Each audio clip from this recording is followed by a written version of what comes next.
St. Stephen with the rose, singing out of the garden he goes.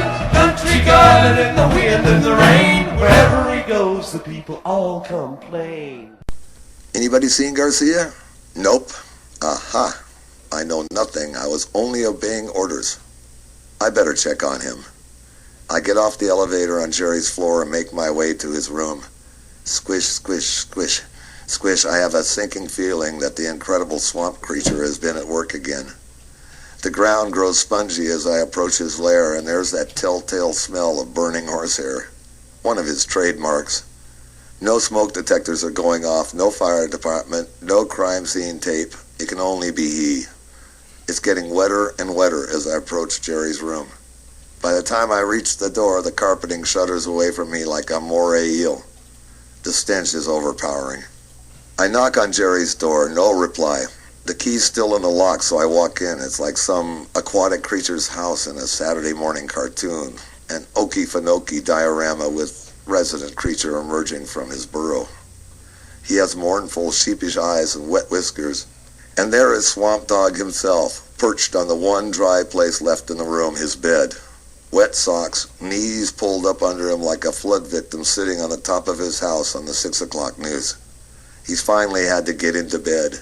He's burned up the couch. He's burned up the easy chair. There's nowhere else left to go. There are towels everywhere. Jerry's made a valiant effort at sopping up the flood. But it's like holding back the Mississippi. The carpet is floating eerily several inches above the ground. Obviously, at some point, the sprinkler system came on and deluged the room.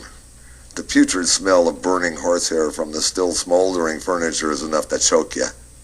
Jerry has taken great pains to make the room look normal, for him an act of sheer desperation.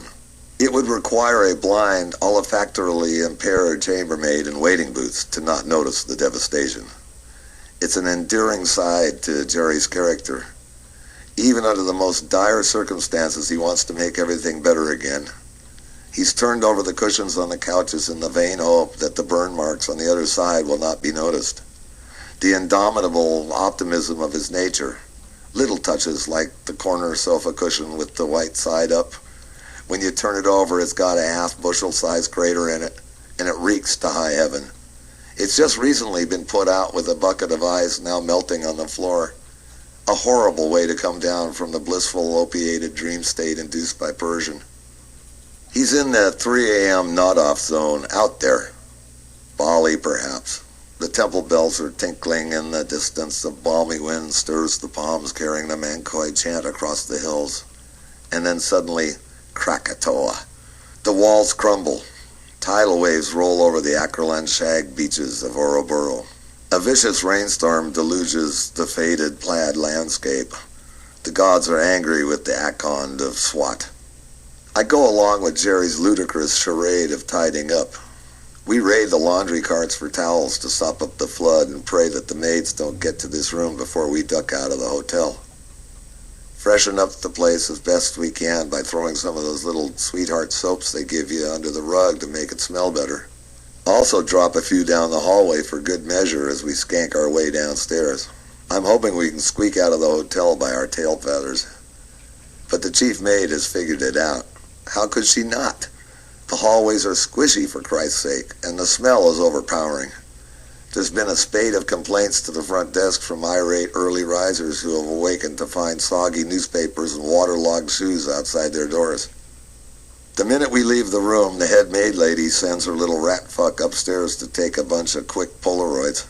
He's a nifty little bugger, apparently, because he manages to snap them fast enough to get them down to the service elevator in time to reach the desk as I'm checking out.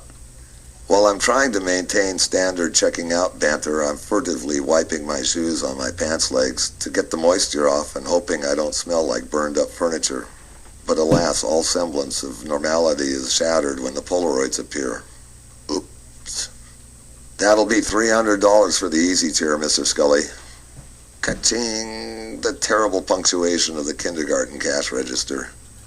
$300, I say, searching for the snooty British accent I can sometimes summon up in drunken emergencies. Please, for that moth-eaten thing? Why, it's all burned up and everything.